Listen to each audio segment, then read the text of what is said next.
social media training for activists. So what this is meant to be is, you know, both a beginner course, but also a more intermediate course as well for more advanced social media users.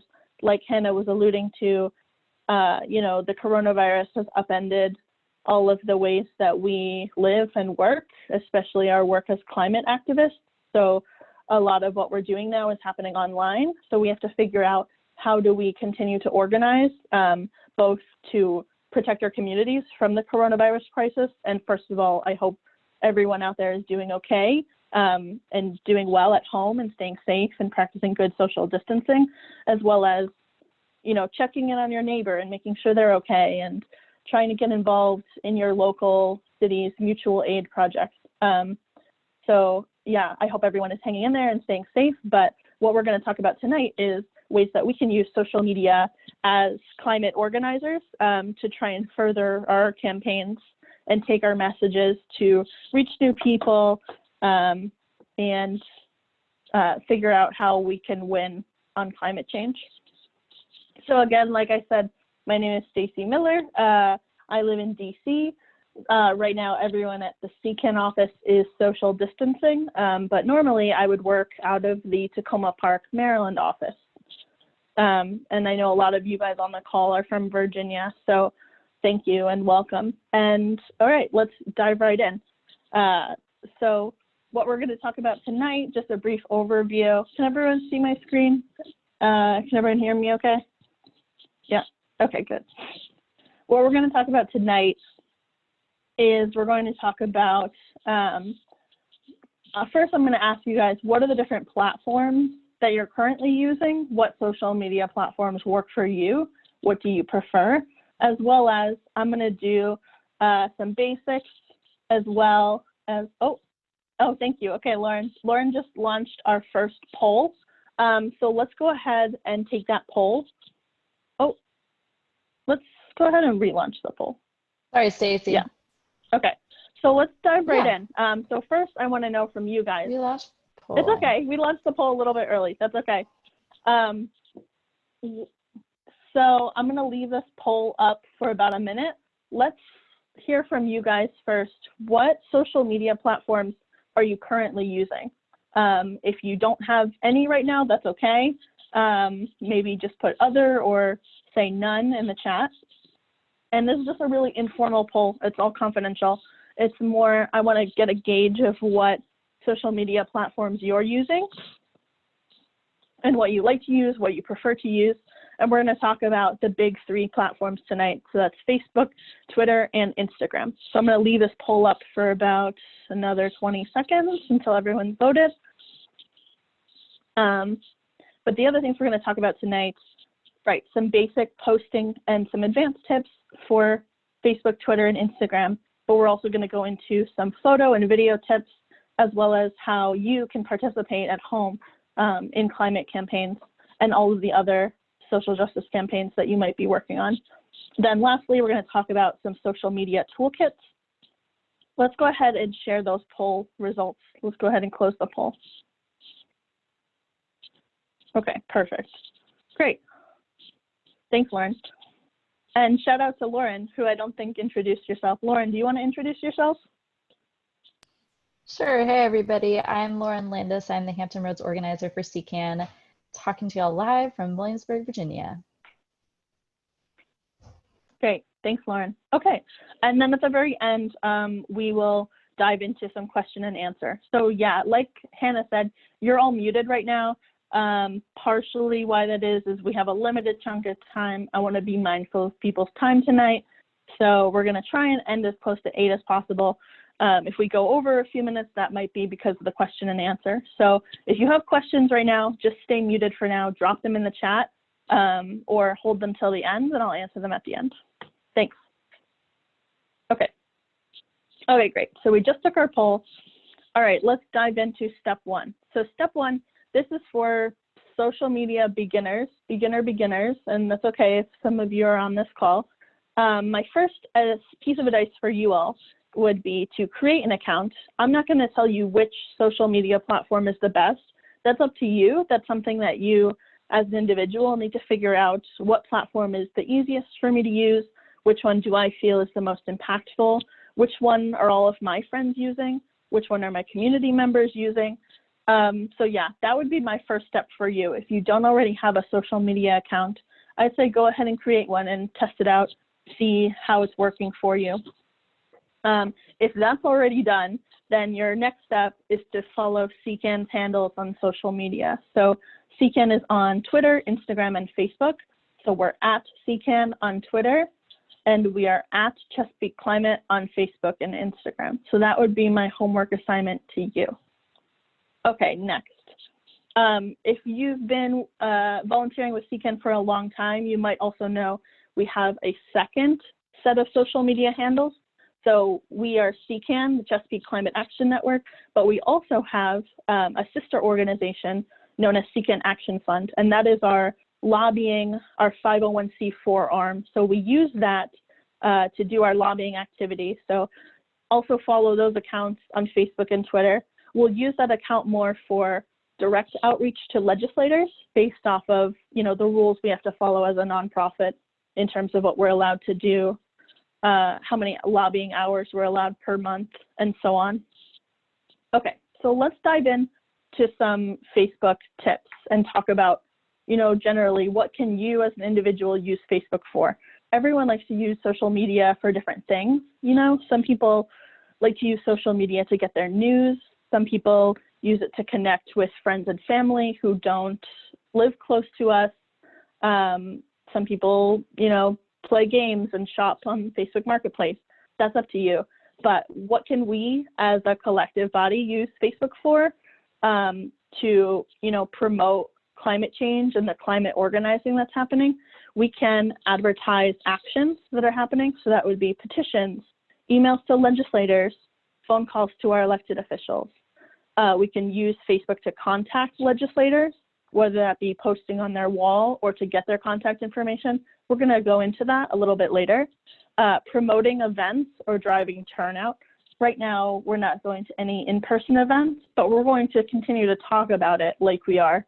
Eventually, I believe, we're all going to start going to more in-person events again. And then I think these social media tools will still come in handy, in the next steps that we have as we emerge in recovery from the coronavirus crisis.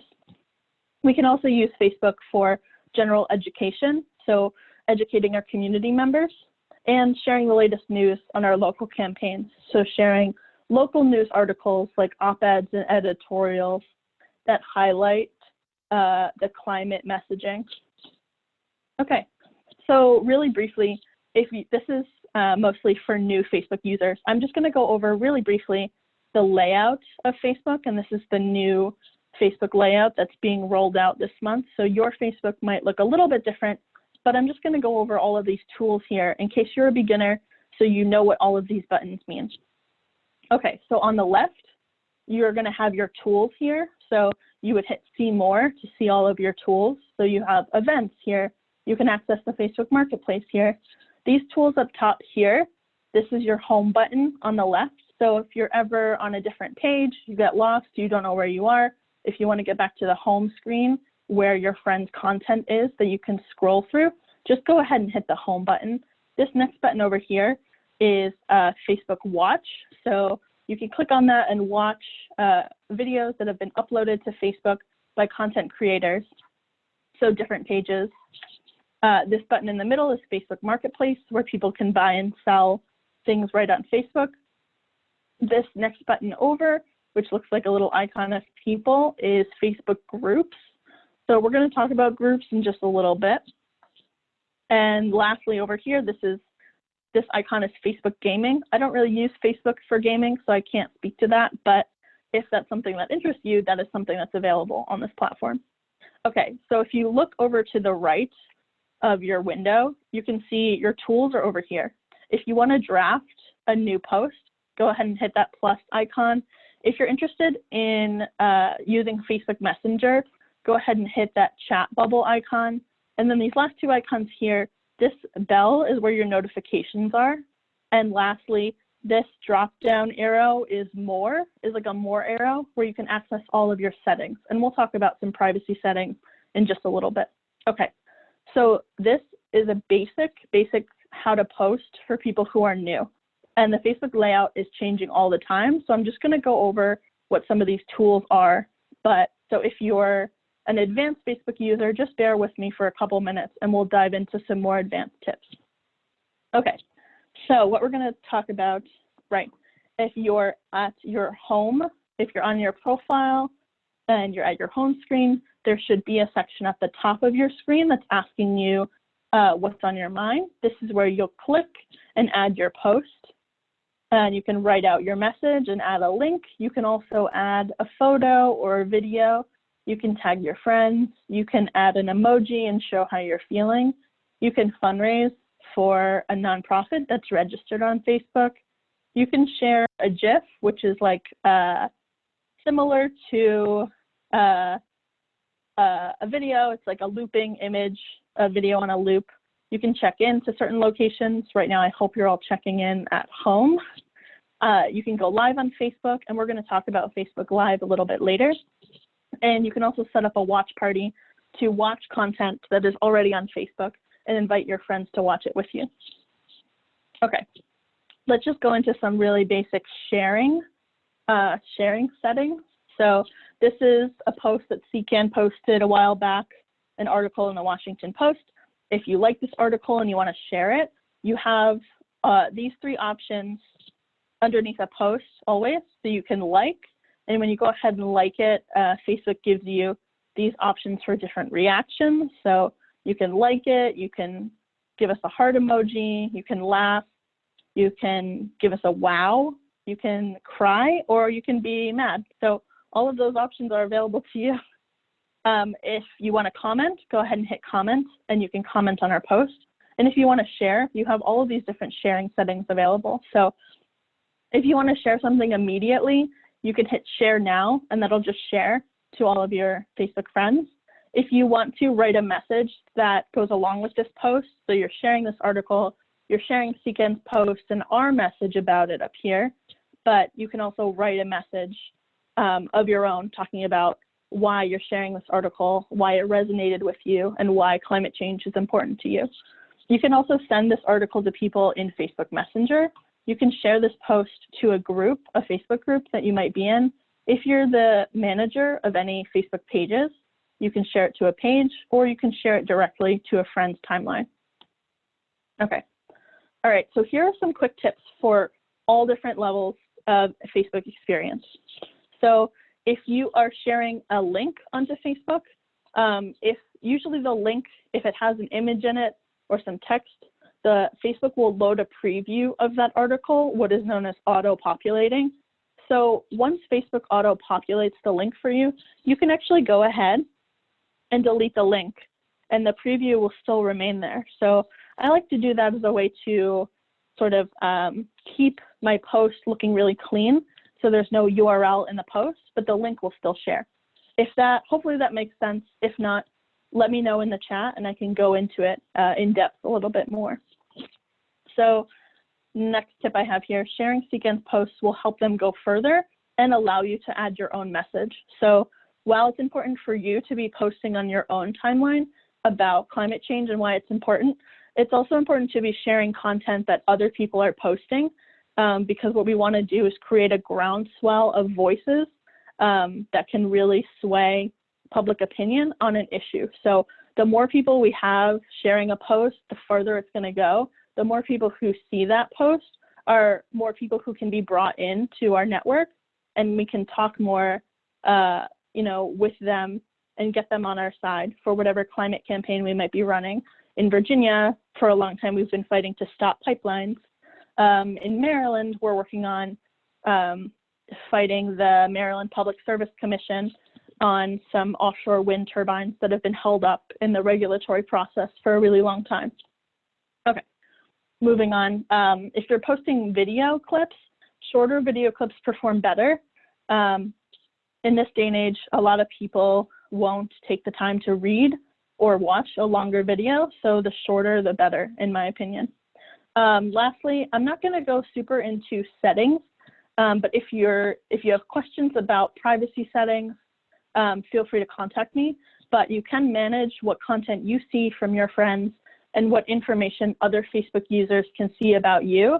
If you check your settings in the drop-down menu all the way to the right from the top of your top toolbar, you can find newsfeed preferences and do a privacy checkup, and I definitely recommend that. Okay, let's really briefly talk about Facebook's algorithm. This is a question I get a lot from CCAN staff members and the general CCAN network of volunteers and friends. So Facebook's algorithm works by ranking all available posts that can be displayed on a user's newsfeed based on how likely that user will have a positive reaction. So what that means is Facebook will, take an inventory of all posts that your friends, that the pages you follow, that the pages you like have available, and then Facebook will make a prediction on how you are going to react to that post based on how you've reacted positively to content similar in the past. And then Facebook assigns it a score, and then that is how it shows up in your Facebook newsfeed. So if you've ever heard or read articles about how we're all living in ideological bubbles on Facebook, on social media, Facebook's algorithm definitely reinforces that, but there are definitely ways to break through. And yeah, in general, with all of these social media platforms we're going to talk about tonight, you can kind of create your own experience. You can create the timeline or the newsfeed that you want to see. So liking different news outlets, environmental organizations, other nonprofits or justice organizations, elected officials will diversify the content that you're seeing. And you can also check your newsfeed preferences and curate that content yourself. Okay, let's talk about Facebook Live really briefly. So Facebook Live is a tool that we can use. It's live, it's a video, you're streaming.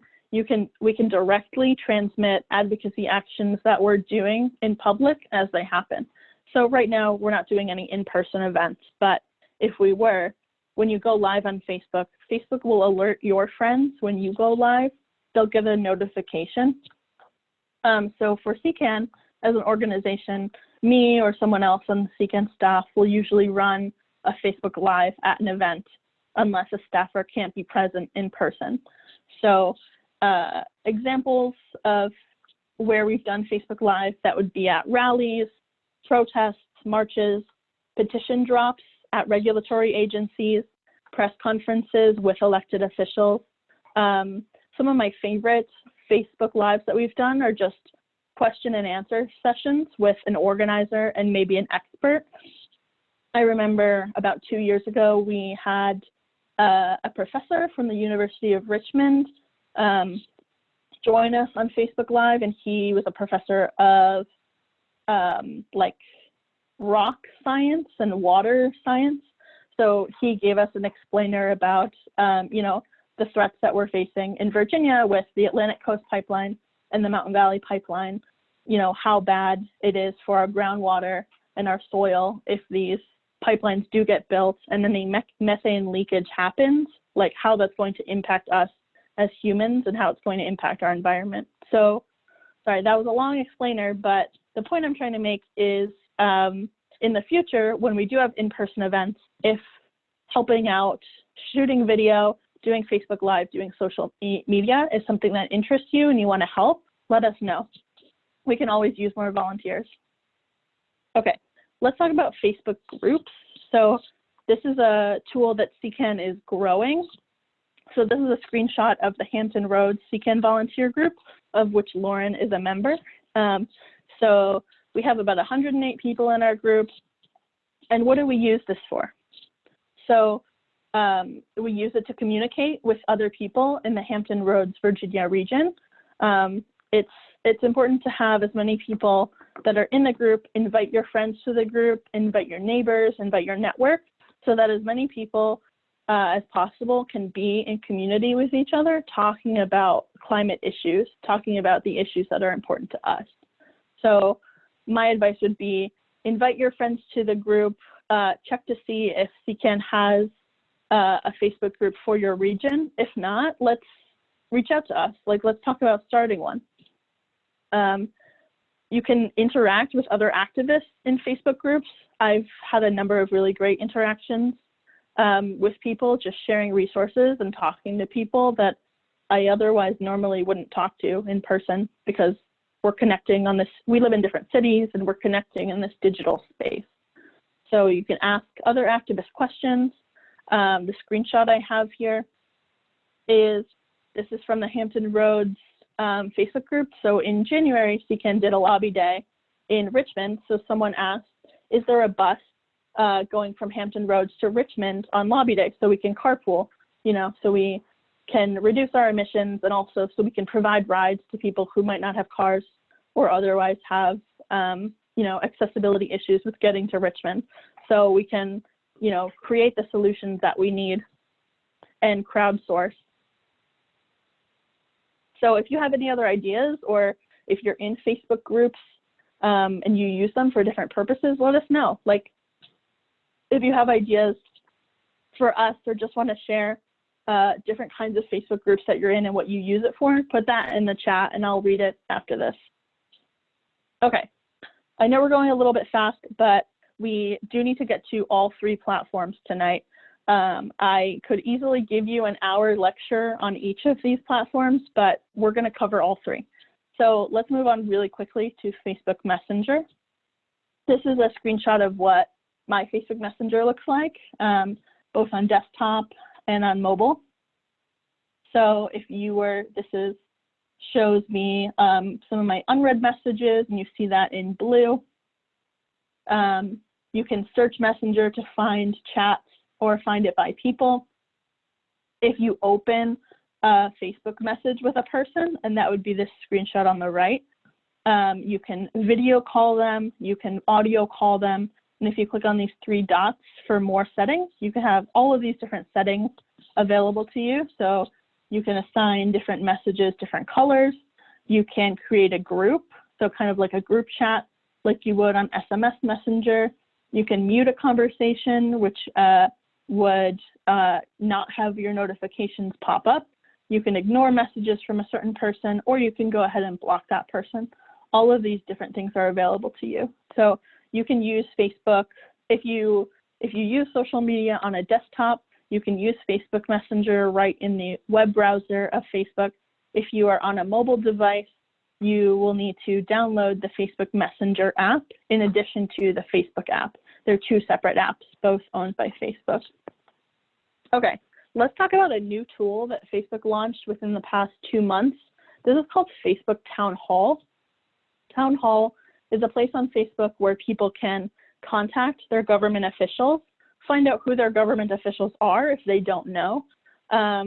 You can find and follow different government agencies, so like our regulatory agencies that enforce, you know, different topics in our local area. You can see what your elected officials are posting on Facebook. So to access it, you can either access Town Hall in your tools on the left-hand side of your Facebook screen, or you can just go to facebook.com/townhall. Okay, this is what Town Hall looks like for me. I live in DC, so it's when I first went to Town Hall the first time, it asked me for my address. So I put in my address. It gives me all of these other tools over here as well, like I can turn a voting reminder on. I can get Town Hall updates in my news feed from my government representatives. I can also turn on a constituent badge, which would identify me as a constituent to different legislators whose Facebook walls or comments I might be posting on. And so if you were to scroll down, this is what your Facebook Town Hall would look like. So again, I live in DC. So in here in the background, it shows all of my DC council members that represent me. I went ahead and I clicked contact on DC Mayor Muriel Bowser, and all of this contact information for her popped up. So it popped up her mailing address, her phone number, her email address. This is a really interesting tool that Facebook has launched as a way for people to get in contact more directly with their representatives. I'm really interested to see where this goes and how people are using it, and if it's actually effective, or if it's just going to be, you know, more of the same, where you know, you can post on your Facebook, on the Facebook wall of one of your elected officials, and they might see it or they might not. But I actually think we're going to go into this in a little bit. We're going to talk about how posting on a legislator's wall is actually really impactful because it's so public. So I think this is a really cool tool. I haven't gotten to use it that much, but I think CCAN is going to start using it in our campaigns. If you've used it, if you've been playing around with it and you like it or don't like it, definitely let me know in the chat. I'm curious to hear your thoughts. Okay, so what are some different ways we can use Town Hall? Right, like I said, you can call or email directly from Facebook to your elected representative. So it eliminates, hopefully it will eliminate an extra step of you taking out your phone to call them, or having to copy and paste into an email. If you click on the buttons on Facebook, it should directly take you to get in contact with them.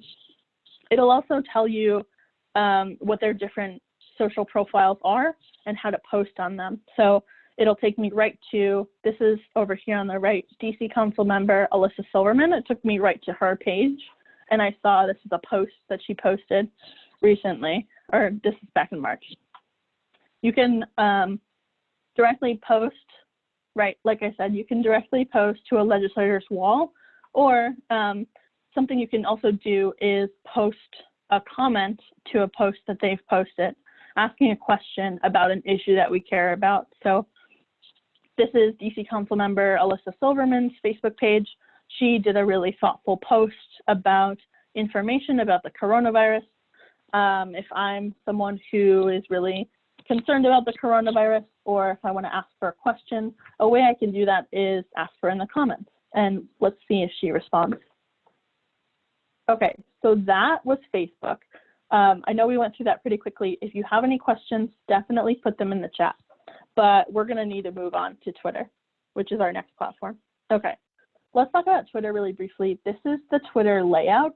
This is what it looks like when you open Twitter on a web browser. So you have your newsfeed right in the center.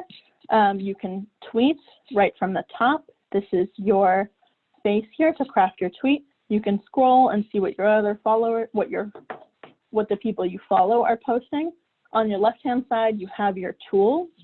So you can explore different hashtags, check your notifications. If you have any direct messages, that'll show up here. You can also create lists. So basically it's a way to create groups of different handles that you want to follow. So I like to segment different states. So if you know CCAN, you know we work in the DC, Maryland, and Virginia area. So for us as staff members, that means I'm working on different campaigns in different states at the same time. So what I like to use my Twitter account for is to segment different reporters by state into different lists. So I can kind of keep track on what are the top topics by state that, you know, the top reporters in the state are posting each day. And then on the right, you have trends. Those would be popular hashtags based on what's going on in what people are talking about in the rough region of where you live. Okay, so let's talk about what can we use Twitter for. We can use Twitter to bring in new climate activists via online actions. So that would be emails that you get from CCAN asking you to sign a petition, asking you to email your legislator, asking you to call your legislator, or we might ask you to help with recruitment for an upcoming event. And again, same as Facebook, share the latest news on our local campaigns. So sharing local news, sharing editorials, LTEs, op-eds. We can also share video content, photos from events, and blog posts or other content that we post on our website. And then again, like with Facebook, you can target your elected officials and urge them to take action. Okay, so this is basic for beginners, how to post and interact with others on Twitter. So again, if you're using it from a web browser, at the top of your home screen, it'll ask you what's happening. This is where you craft your tweet. You can go ahead and add an image here with this image icon. You can add a GIF, which is like an image on a loop. You can create a poll, or you can add some emojis, and then you'll go ahead and hit tweet. Your tools down here in terms of how you interact with other people's posts. So all the way on the right, this is how you link share. You can click this to get the link of this tweet if you want to copy it and send it to someone else. The heart icon is how you like a tweet. This symbol over here is the retweet symbol, and you have two options available to you when you go ahead and retweet. You can just do a direct retweet, which is similar to Facebook, where you just retweet it and you immediately send it out so that your followers can see that you shared it. Or if you click on it, it'll also give you the option to quote tweet, which is what Moms Clean Air Force is doing right here. So a quote tweet is basically an opportunity for you to add a comment, to add some thoughts on top of the tweet that you're sharing by someone else or yourself. So, and then let me just go into this last tool over here on the left. This little chat icon is how you can comment or reply to someone's tweet. So let's use this example right here. Moms Clean Air Force is another nonprofit organization that CCAN works with pretty frequently, and they do really good work focusing around climate impacts on families and particularly on children.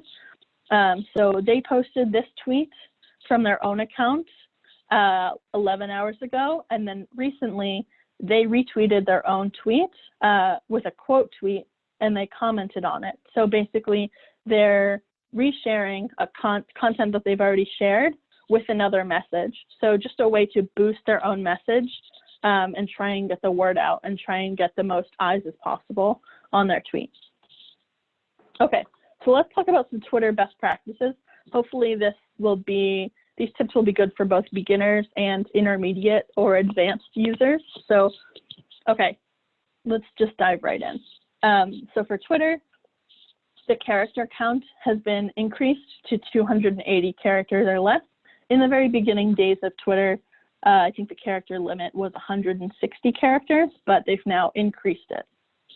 Okay, for Twitter, similar to Facebook and Instagram, you have a unique screen name that is for you, that is called your handle. So for example, CCAN, and you use the @ symbol at the very beginning to signify that you are tagging yourself or calling yourself. So CCAN is @CCAN on Twitter. Anything that you post to Facebook, if you have both, if you feel comfortable with using both platforms, Twitter and Facebook, anything that you post to your Facebook, you can also post that to Twitter. Just keep in mind that character count. So CCAN might send you something like, we're going to talk a little bit later about social media toolkits. I might send you something like a social media toolkit asking, can you please share this message on your social media? So if I share you a really long post that's meant for Facebook, what you would have to do is cut that post down so it can fit within Twitter's character count. But normally I won't make you do that. I will also send out Twitter-friendly language for you. If you're live tweeting at events, again, this is for future hypothetical in-person events. My best advice would be to just plan ahead and note the other organizations who are going to be there so that you can prepare ahead of time, figure out what their handles are, and you can tag them when you're live tweeting. Okay, lastly, if we're promoting online actions like links or petitions from CCAN's website, sometimes those links can be really long. So I like to shorten those links. We use an account called Bitly. You don't have to worry about this. It's more, I wanted to make this point so you recognize if I send you a Bitly link, you know what it is. It's just a short link of a much longer link. So we can, personalize these Bitly links and make them something really short that you can say. Like, For example, I think the bit.ly link or the short link to sign up for CCAN's email, if you want to get on our email list, is just so it's bit.ly/join-CCAN. So you can personalize it to make your link really short and really memorable. So if you're doing an event, you can just keep saying the link over and over again so people get familiar with it. Okay, last tip, and this is something that took me a really long time to learn and to remember, is if you're putting a user's handle at the beginning of a tweet, like if you're calling someone out, like you're saying, hey, so-and-so, but you're not saying, hey, you're just putting their handle first, you need to use a period at the beginning of your tweet. Otherwise, it's treated as a reply. So I put an example here at the bottom of the screen. Hopefully you can read it. Hopefully the text is not too small. If it is, let me know. I'll put this tweet in the chat. But so this is a tweet that I drafted for our HIP, Header and Justice Project campaign. We had a social media toolkit go around with help from all of the other amazing organizers from different organizations working on HIP. So this is just one example of, I used a handle at the beginning of the tweet, so you need a period here. Okay, let's talk really quickly about video and photo. So for Twitter, Twitter does have a time limit on the length of videos that regular users can post. For paid accounts and corporate accounts, they have a much longer time limit. My best advice for you, and this applies for all of the different social platforms we're talking about tonight, is use your camera roll, like your phone's camera, to capture your picture and video rather than using the in-app camera that Twitter gives you.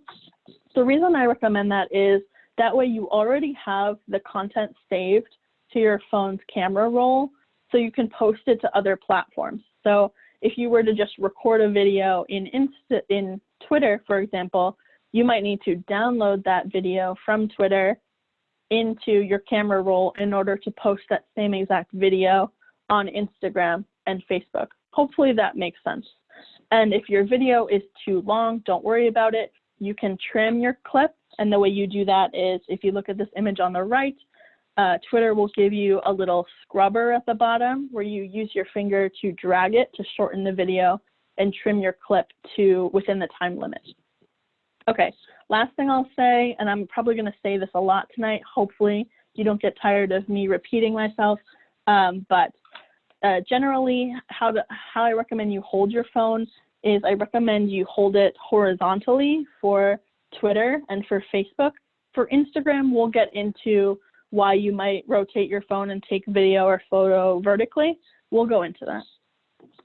Okay, let's keep moving. Twitter images, right, like I just mentioned, images taken horizontally perform better. They show up as full size. Sometimes square images will get cropped in the post preview. You can add up to 4 images with each tweet, and you can tag up to 10 accounts in images. But just keep in mind, some accounts restrict tagging in images. So you might not be able to tag your favorite brand or company if that's a setting they have disabled. So this is a tweet that we've been doing. CCAN's been participating with the student climate strikers in the Fridays for Future movement each Friday. And we'll try and, us as organizers, we will take photos of ourselves with signs, you know, talking about how we want to fight for our climate future. You can see how these images got cut off. These people's faces got cut off in the image.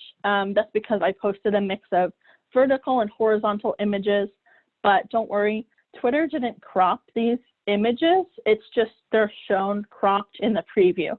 If you were to go ahead and click on this image, click on my tweet and then click on the images will show up as their original size.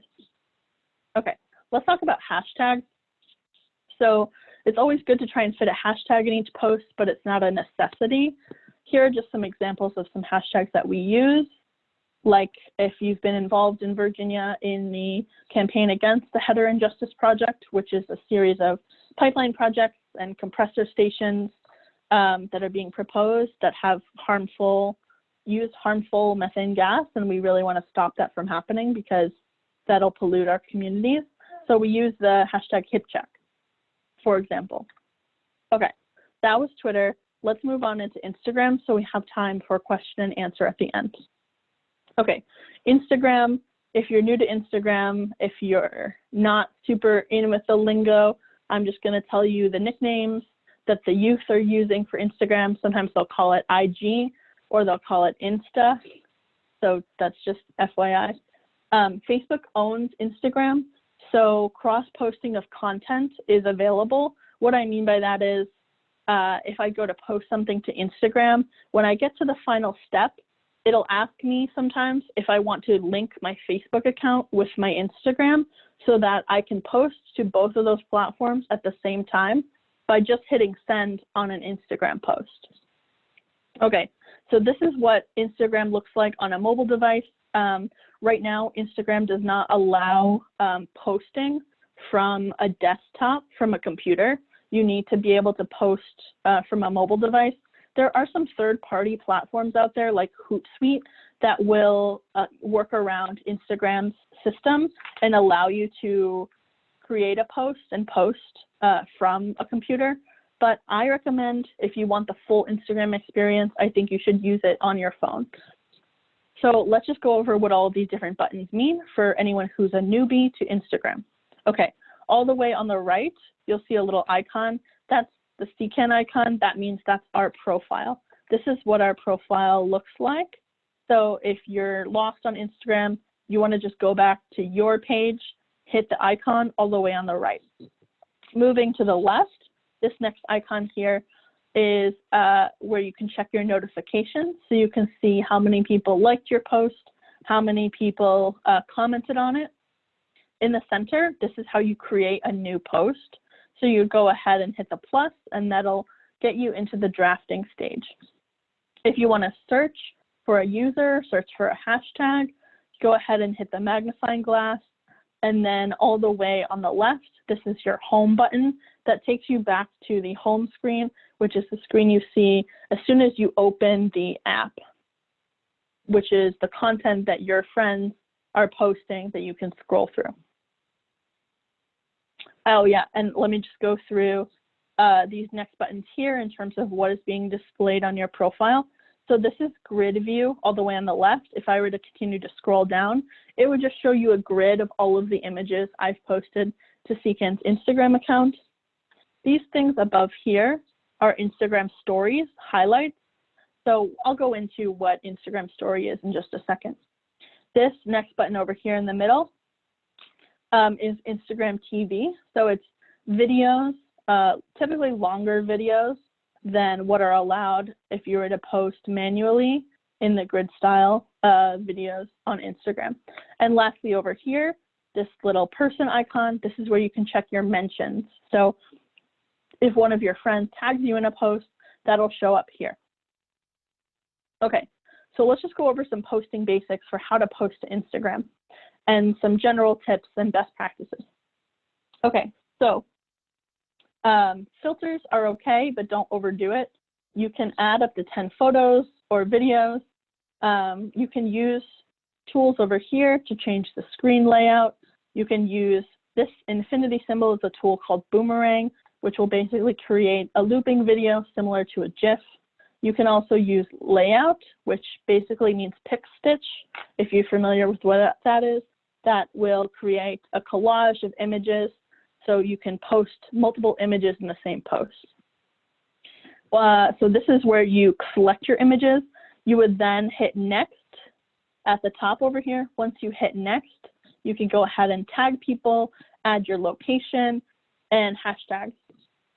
And again, like I said, you can also cross-post your Instagram posts to Facebook, Twitter, and Tumblr.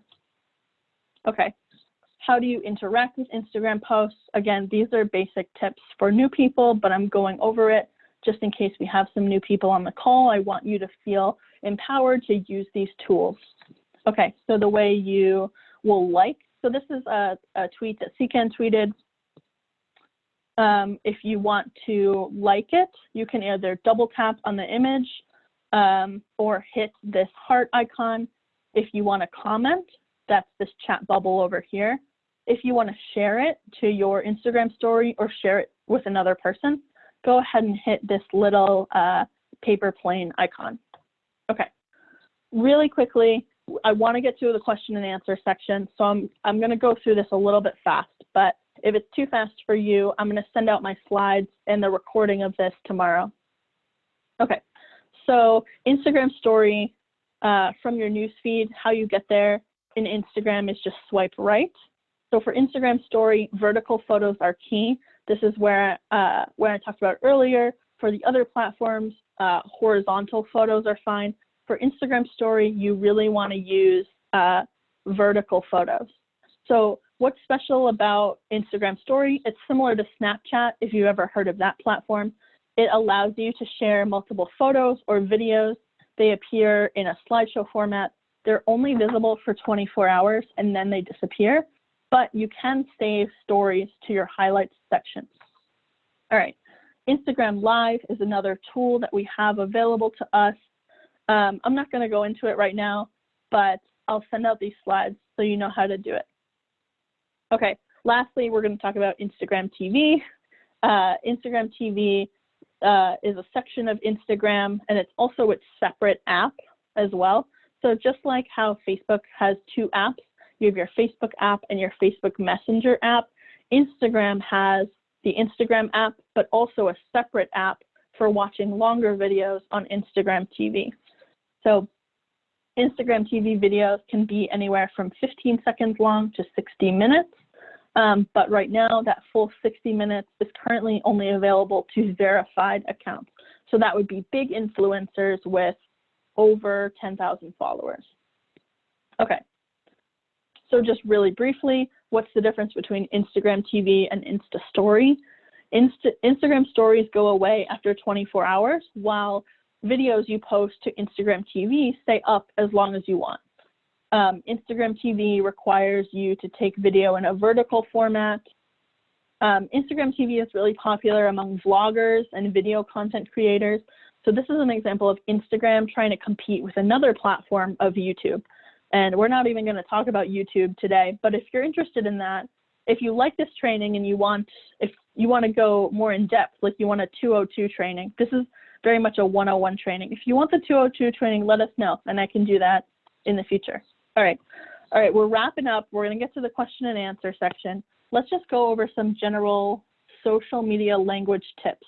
So these are some tips for you on how to craft your narrative. Okay, like I said earlier, shorter posts perform better. Simply, people won't read the length of the post. Secondly, feelings win out over facts. It's unfortunate, especially for us as people who are passionate about climate change. We need to be effective communicators, but people really do like to hear a story. So my advice would be to use convincing language to hook your friends or followers in with a story or a feeling, and then reel them in with an ask. So what that might look like is I post a story about a place that's really special to me, you know, an outside place, you know, a park or something else that I'm really passionate about, and then talk about how this place has been impacted by climate change. It's been impacted by flooding or other climate impacts like extreme heat or extreme weather. And then I might ask my friends, you know, once I've explained the story to them, I might say, and this is why I'm so passionate. This is why I work for CCAN. Now, will you help me? Will you join this movement? Will you sign this petition? Will you contact your legislator about this bill? That sort of thing. Okay. All right, I'm going to move on. Photo tips. I think we've already gone over a lot of this, so I'm going to move on. Lastly, let's just talk about graphics and artwork really quickly. So if you've been around in the climate movement for a long time, the use of artwork in the climate movement is historic. It's been going on since the beginning. Art helps us tell our story, and graphics help get our messaging across. So I'm just gonna really briefly say, if you have art or graphic design skills that you wanna share with us, that would be so amazing. This image all the way on the right was created by my former intern. So that's just an example of some people can be so artistic and can just do so much. If that's a skill that you have and you're interested in sharing it with us, I'd love to talk to you. Okay, lastly, this is the main thing. This is the main event. We're going to talk about social media toolkits. So in the coming weeks, what I'm going to do is be creating these social media toolkits, which are really 101 level, explainer, really easy to understand packets that you can use with some suggested language. I'm going to give you all the information of the legislators you should tag, who are the major players that are involved. Let me just stop sharing my screen and show you the actual example of what this toolkit looks like. Hang on one second. Okay, great. Hopefully you can see my screen. So this is the toolkit on the Header and Justice Project that was created for the HIP hearing that most recently happened. So this is what the social media toolkit looks like. There are resources here for you to learn about these projects, like fact sheets. I give you ways. Mothers Out Front did a really great 101 Twitter training. If you're interested in this, let me know. I'll share you on the link for this. And then we go into different ways you can amplify. So I give you all of this information here for you. So you don't need to look up the handle of the gas company that's trying to put in this pipeline. I'm going to give it to you. So you can easily copy this, paste it into a tweet, and then go ahead and tweet it out. I'll give you the hashtag you need to use and all of the different legislators that you should be tagging. Tag as many as possible, but obviously you're limited on your character count, so you can't tag them all. And then I'll give you some suggested language over here, and I'll attach a folder with some graphics. So let's just do an example of what it would look like if you were to post from this toolkit. So let's pretend I shared you on this toolkit. You read about this issue, learn why it's important, and you're like, okay, yes, I'm ready to take action. I want to post on Twitter. How do I do that? All right, so you'll scroll down. We have some sample tweets. We also have sample Instagram and Facebook posts. So I would go ahead and copy one of these tweets, copy it, open Twitter, hit tweet, and go ahead and paste it. There are also images linked here. So I would open this graphics folder, look at all these graphics, and be like, wow, I really like this image. I like the colors on it. I want to attach it to my tweet. So the way you would do that, this is a Google folder. You'll go ahead and download the image. It'll show up in your downloads folder. I'll open Twitter again. I'll go into my downloads folder, and I'll attach it to this tweet. And then this is ready to hit tweet. That's really how easy it works. Okay, let's go back to the presentation. Okay, great. And lastly, we're almost done. And then we're going to jump into question and answer. But someone did share with me this quote from a Delaware state senator. And if you're on the phone or you can't see my screen, I'm just going to read it really quickly. So this is what Andrew Platt, Delaware state senator, had to say about contacting legislators on social media. He said, "There's nothing like a small organized group of constituents plastering an elected official's Facebook wall with comments on a post or something like that, because those don't go away. Those stay up, and we know they stay up, and they stay up for everyone to see, whereas an email goes to an inbox that other constituents can't see." So basically what he's admitting here is the public nature of you posting on a legislator's Facebook wall is really impactful. It really impacts them because they see it and they know that other constituents see it. So it's this kind of weird social pressure of, oh my gosh, someone posted on my Facebook wall and I either need to respond to it, or it's going to look really bad if I don't have a response to their question or their issue. So legislators care. All right, let's launch our last poll, and then let's jump into question and answer. So you just sat through that training. We're all done here. You learned about the top 3 social media platforms: Facebook, Twitter, and Instagram. So out of those that you've learned about, what are you most interested in trying or using? And it's okay if it's the same as the platform you mentioned in the first poll, or maybe it's different. Okay, cool. We'll leave this poll up for another 10 seconds and then let's move on. I want to be mindful of your time. I know we're bumping up against 8. If you want to stay for question and answer, that would be super great. We'll stay on the line for another 15 minutes or so. Okay, thanks so much, Lauren, for launching that poll. Great. Facebook looks like the top one, so that's good for me to know in terms of what you guys are interested in. Okay, so let's just go over really briefly some takeaways. What have we learned tonight about social media? We've learned that social media gives us opportunities. People want to be able to share their opinion online, especially now when they can't go out. Excuse me. People want to connect with other people online too, including the people that they know and people that they don't know. Like I said earlier, I've had really meaningful interactions with people that I didn't know very well, but I was connected with them in a Facebook group of a shared common interest. And we were able to find community and find meaning and talk about things that were important to us.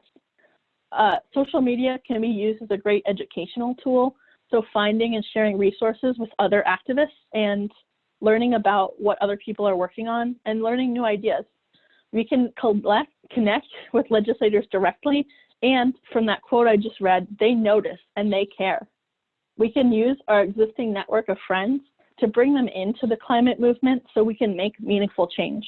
And lastly, social media is the tool. The reason we're doing this training tonight is because of the coronavirus. We have to maintain social distancing, but we can still stay connected digitally using social media. Okay, that's it. I'm gonna stop sharing my screen and I'm gonna check the chat.